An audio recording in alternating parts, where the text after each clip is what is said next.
traduire Amen en une action de grâce, puisqu'il ne sait pas ce que tu dis. Tu rentres sur les oreilles d'excellentes actions de grâce, mais l'autre n'est pas édifié. Je rends grâce à Dieu de ce que je parle en langue plus que vous tous. Mais dans l'église, j'aime mieux dire 5 paroles avec mon intelligence afin d'instruire aussi les autres que 10 000 paroles en langue. Frères, ne soyez pas des enfants sur le rapport du jugement, mais pour la malice, soyez enfants et à l'égard du jugement, soyez des hommes faits. Merci beaucoup, ma sœur. Autrement, si tu rends grâce par l'Esprit, ça c'est Paul, comment celui qui est dans les rangs de l'homme du peuple répondra-t-il Amen à ton action de grâce, puisqu'il ne sait pas ce que tu dis? Tu rends d'excellentes actions de grâce, il est vrai, mais l'autre n'est pas édifié. Comment le peuple de Dieu pourrait-il répondre Amen? Et Paul, je rends grâce à Dieu de ce que je parle en langue plus que vous tous. Mais dans l'église, j'aime mieux dire 5 paroles avec mon intelligence afin d'instruire aussi les autres que 10 000 paroles en langue. Si la parole qui est prononcée, si la parole qui est dite n'édifie pas, vous le dites pour vous-même. Et si ça n'édifie pas le peuple de Dieu, comment le peuple de Dieu pourrait-il dire Amen? Parce que je me questionne toujours sur cette question de la foi et la naïveté. Parce que souvent, la frontière qui sépare ces deux thèmes cette frontière est très mince. Parce que si la foi que vous avez ne vient pas de la parole de Dieu, il ne faut pas l'utiliser. Ce n'est pas la foi. Parce qu'on peut croire dans quelque chose sans avoir la foi. Et ceci, dans le monde, on a pu voir et que plein de croyants, plein de paroles, tout le monde se dit avoir la foi. Ils ont cru en Dieu. Mais quand on écoute, une fois j'ai été quelque part, mais après le message, un ami m'avait invité, après le message, je me suis dit, mais où est l'essence? Vraiment de A à Z, il n'y a rien à voir avec la vérité. Mais ça n'empêche pas que toute l'assemblée disait Amen.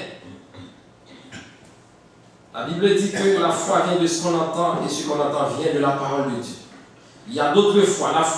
Nous parlons de la foi qui sauve, la foi en Jésus-Christ. Et la foi en Jésus-Christ, c'est la foi qui a été transmise aux saints une fois pour toutes. Donc nous, les chrétiens, sauvés par le sang de Jésus, quand nous disons Amen parce que la parole de Dieu a été attestée non seulement par les anges qui croient et qui adorent Dieu pour cette parole, mais aussi par les apôtres, par les chrétiens primitifs. Cette parole sauve, cette parole du salut. Et il disait Amen. Et lorsque nous avons vu que Néhémie, en fait, a rapporté la parole que nous venons de lire, et que le peuple de Dieu disait Amen, Amen, et ils se prosternèrent devant Dieu. Parce que quand Dieu parle, sa parole est vérité. Il est celui, quand il dit, la chose arrive.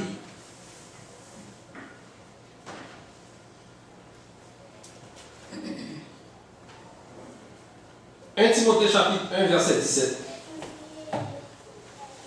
Paul dit à Timothée, au roi des siècles, le Dieu immortel, le Dieu invisible, le seul vrai Dieu, à lui soit honneur, à lui soit la gloire, au siècle des siècles.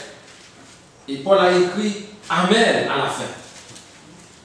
Parce qu'il savait que il ne faisait pas l'éloge de Dieu ici. Parce que Dieu n'a besoin de personne pour faire de la publicité ou pour faire l'invention. Parfois on dit des choses sur quelqu'un pour l'élever, mais la personne n'a rien à voir comme valeur. Assez souvent, Si vous voulez savoir comment on fait l'éloge de quelqu'un, allez dans ses funérailles. Tous ceux qui sont morts sont des anges. On dit tous d'eux. On les élève, on les honore. Bon, c'est sûr que vous ne pouvez pas aller dans les funérailles de quelqu'un pour dire qu'il était un méchant. Ce ne serait pas gentil. Mais gardez ça dans votre cœur. Mais quand même, regardez à quel type d'hypocrisie que la société se trouve. On dit des choses. Parfois, c'est la même bouche qui honore, mais qui déshonore le même personnage. Et c'est pourquoi, nous les chrétiens, nous devons prendre le temps avant de dire quelque chose, parce que ce que nous disons, nos paroles ne sont pas innocentes, les mots ne sont pas innocents. Tout ce que nous disons, eh bien, nous devons l'analyser pour savoir que c'est vrai ce que nous disons. Nous pouvons nous tromper. Nous pouvons nous tromper. Mais essayons autant que possible de dire la vérité. Paul écrit à Timothée, il est le Dieu immortel. Il est le Dieu invisible. Il est le seul Dieu. C'est à lui soit l'honneur et la gloire au siècle des siècles. Et Paul atteste, amen, cette parole, c'est vrai, j'acquiesce. Et c'est aussi la parole de Timothée. C'est aussi la parole de l'Église que Timothée dirigeait. Parce que c'est la parole de Dieu. C'est la vérité absolue. Apocalypse chapitre 1, verset 7. Voici, il vient avec les nuées, en parlant de Jésus-Christ. Et tout œil le verra, même ceux qui l'ont percé. Et toutes les tribus de la terre se lamenteront à cause de lui. Ça, c'est parole de Jean. Et à la fin, la Bible dit, oui, amen. Oui, amen. Frères et sœurs, moi je crois que la Bible s'interprète elle-même. Et il ne revient à quiconque d'interpréter la Bible. C'est Dieu qui donne l'esprit, qui éclaire les esprits et qui interprète sa parole. Il n'y a aucune confusion dans la parole de Dieu. Mais nous pouvons utiliser la parole de Dieu à d'autres fins. Et beaucoup sont tombés dans ce piège. Beaucoup s'enrichissent à partir de cette parole. Jésus-Christ a donné sa vie pour nous, mais beaucoup profitent du sang de Jésus.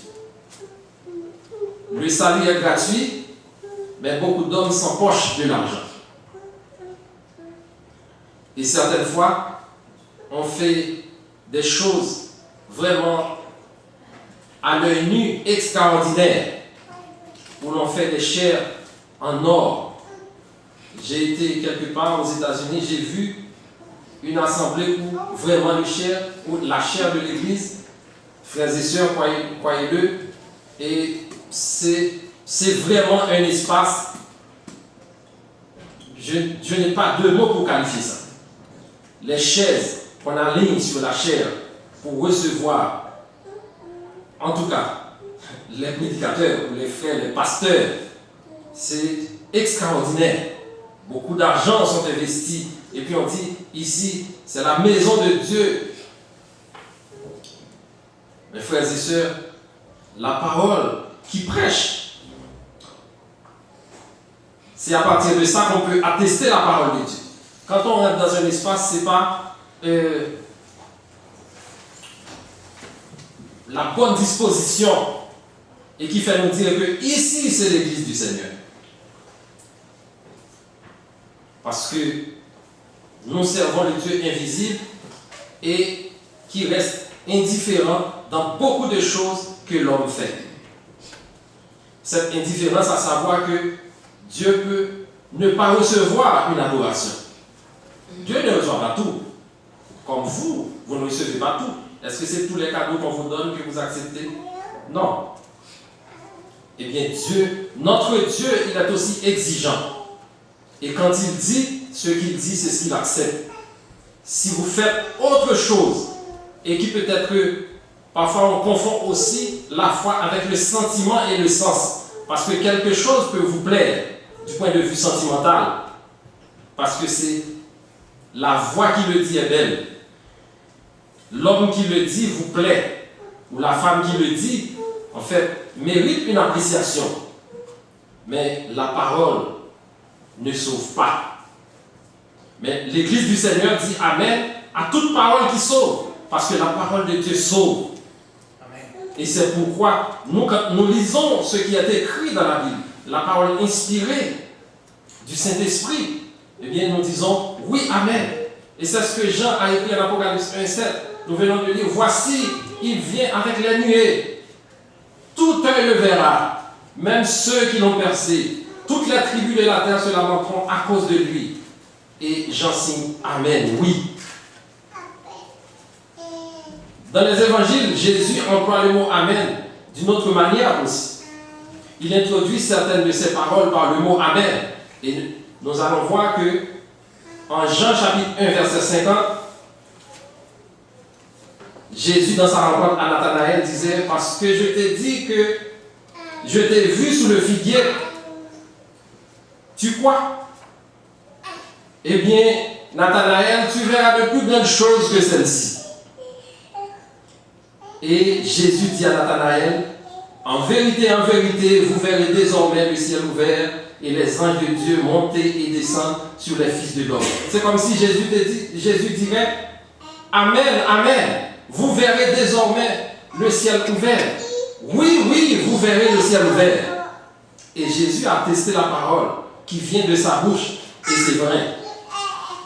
Donc, Amen n'est pas seulement un petit mot ou une formule que l'on prononce à la fin d'une prière ou à la fin d'un message qu'on dit, mais c'est beaucoup plus que ça. Et nous avons vu que Jésus s'appelle aussi Amen. La vérité. Parfois, lui, il dit en vérité, je vous le dis. Amen, Amen, je vous le dis. Et si on prend le sens du mot, en 1 Timothée chapitre 6, verset 13, Paul dit à Timothée, je te recommande devant Dieu qui donne la vie à toutes choses et devant Jésus-Christ qui fit une belle confession devant Ponce Pilate, de garder le commandement et de vivre sans tâche, sans reproche, jusqu'à l'apparition de notre Seigneur Jésus-Christ, que manifestera en son temps le bienheureux et le seul souverain, le roi des rois et le Seigneur des seigneurs, qui seul possède l'immortalité, qui habite une lumière inaccessible, que nul homme n'a vu, ni ne peut voir, à qui appartiennent l'honneur, la puissance. Et c'est ce que Paul a écrit à Timothée. Et la Bible termine en disant Amen à cette parole. Dans l'Ancien Testament, en Ésaïe chapitre 65, verset 16, ce texte parle du Dieu de l'Amen, le Dieu à qui l'on peut faire confiance. Celui qui tient la parole, celui qui accomplit ses promesses. Dans la Bible, le chrétien répond par Amen pour marquer son adhésion à une bénédiction de Dieu, à une déclaration solennelle, mais qui édifie. Pas qui édifie le sens, mais qui édifie l'âme. Après la prière d'un frère en assemblée pour l'assemblée, qui se fait au nom de Jésus-Christ et qui est l'auteur exclusif de notre salut, nous disons Amen. Et Jésus-Christ, c'est l'auteur de notre âme, de notre salut commun, salut individuel, et que toute l'Église atteste de cette prière et fait de cette prière la sienne. Je prie pour l'Église.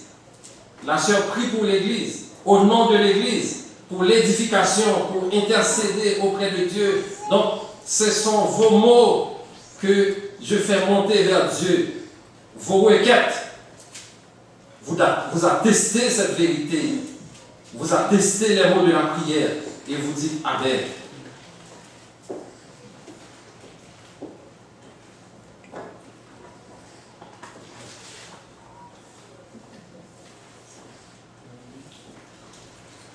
En Hébreux chapitre 13, le verset 20,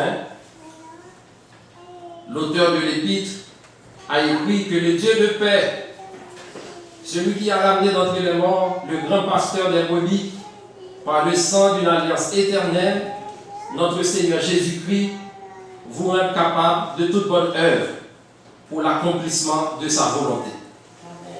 Et fasse en vous ce qui lui est agréable par Jésus-Christ, auquel soit la gloire au siècle des siècles. Amen. Il y a plein de textes, frères et sœurs, où la Bible encourage, enseigne les croyants à dire Amen. Amen. Lorsque la parole, vous l'acquiescez, lorsque la parole, c'est la parole de Dieu et c'est la vérité, vous dites Amen. Le chrétien ne devrait avoir aucune hésitation, aucune honte, aucun embarras à dire Amen. Amen. Donc, nous ne sommes pas des assistants ici, frères et sœurs, mais nous sommes des adorateurs. Et c'est pourquoi que la vigilance est de mise. Donc, je dis que si ça va dans nos sens, mais ça ne va pas pour l'âme, on ne peut pas l'acquiescer. On ne peut pas acquiescer, on ne peut pas accepter, on ne peut pas donner son avis à tout ce qui est dit en dehors de la parole de Dieu. Mais quand c'est la parole, le croyant, le sauvé, le racheté de Jésus-Christ dit Amen. Donc, ma bouche confesse cette vérité au nom de Jésus-Christ et je réponds Amen.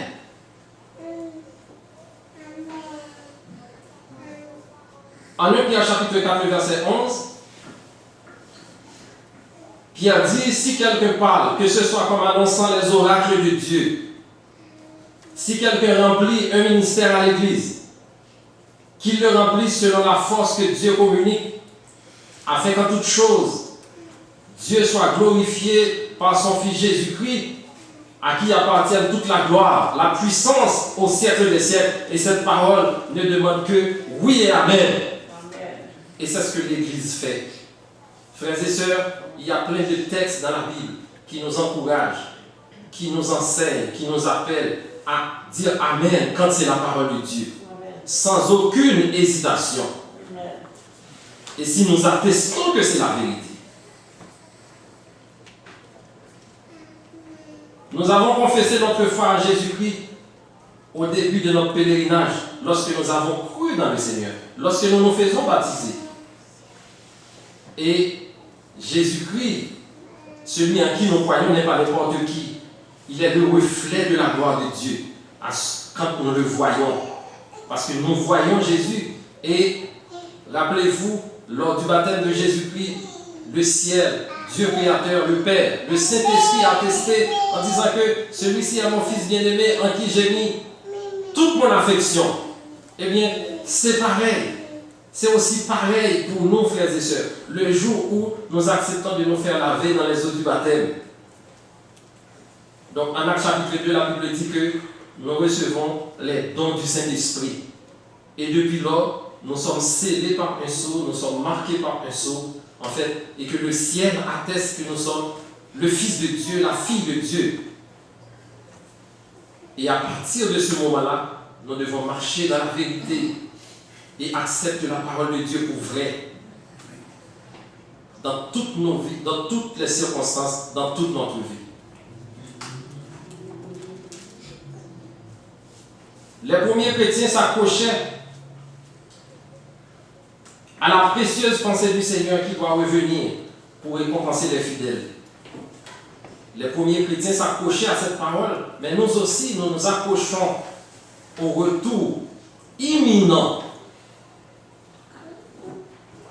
Il y a des choses, on peut limiter dans le temps, on peut accoler une date dessus, mais le retour de Jésus-Christ, cela se fera incessamment. Et c'est pourquoi nous les chrétiens, nous avons une grande responsabilité. Et notre responsabilité, c'est de nous battre pour rester dans la foi. Parce que quand la foi n'est plus, et la Bible a parlé de ce qu'on appelle le naufrage de la foi. C'est comme si vous vous embarquez dans un bateau, le bateau de la foi, vous êtes sur la mer périlleuse. Et puis, en fin de compte, ce bateau a fait naufrage. Les passagers n'ont pas survécu. Et bien, sur le chemin de la foi, il y a aussi le naufrage de la foi. Vous commencez avec Dieu. Et puis, arrivez quelque part, vous faites naufrage. Vous laissez le bateau. Vous n'avez plus de foi. Vous n'avez plus de croyance. Mais est-ce que vous pensez que Dieu va vous compter parmi les siens? Cette pensée les soutenait, à savoir le retour de Jésus-Christ. Dans leurs épreuves, c'est ce qui nous tient fort debout dans nos épreuves, parce que nous savons qu'il y a un retour. Et cette parole nous donne du courage pour la bataille. Les premiers chrétiens, ils disaient Maranatha, 1 Corinthiens 16, 22. C'est une expression araméenne qui traduit par Viens au Seigneur Jésus. C'est comme si nous l'attendons et c'est ça notre espérance. Frères et sœurs, nous n'avons pas à prier pour que Jésus pousse son retour. Parce que si nous croyons qu'il vient et que nous recevons la plus belle et la plus bonne chose, arrangeons-nous. Arrangeons-nous. Et Dieu sait ce qu'il fait. Lorsqu'on disait à Jésus, mais quand est-ce que ce jour va arriver? Jésus a dit, même moi je ne le sais pas. Ça veut dire que ça c'est dans l'exclusivité du Père, la date du retour de Jésus-Christ, le moment de sa venue. Ça a permis aussi aux chrétiens d'avoir une déclaration de foi au retour de Jésus-Christ et que Jésus hâte sur sa venue.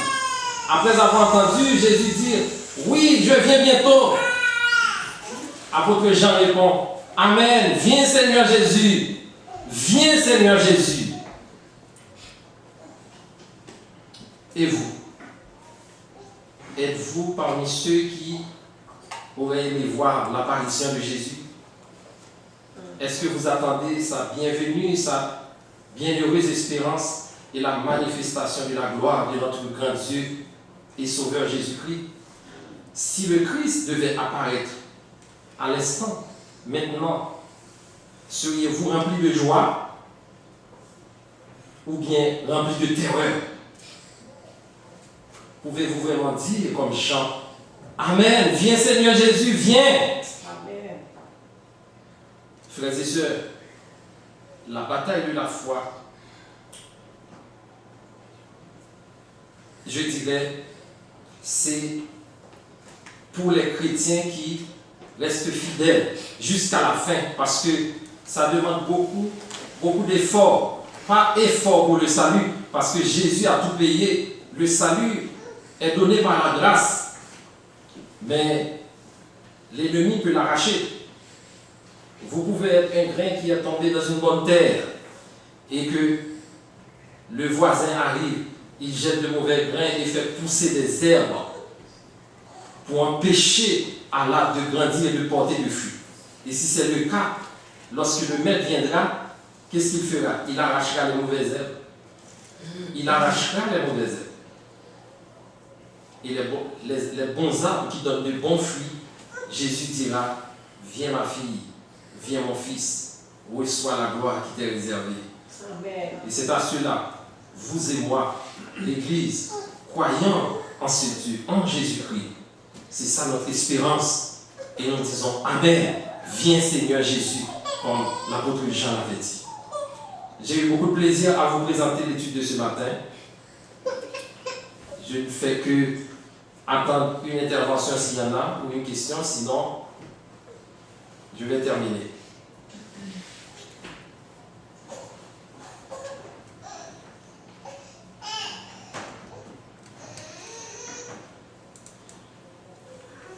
Et si vous n'avez aucune intervention, aucune question, je vous souhaite une très bonne adoration à Jésus-Christ. Et rappelez-vous que par vos langues, par nos langues, nous confessons Jésus-Christ et ce que nous donnons à lui. Nous n'avons pas d'instrument ici pour attirer les oreilles.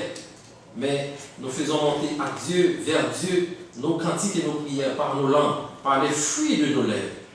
Et c'est pourquoi nous disons comme Jean, viens Seigneur Jésus, je t'attends, parce que je veux voir le salut qui m'est réservé.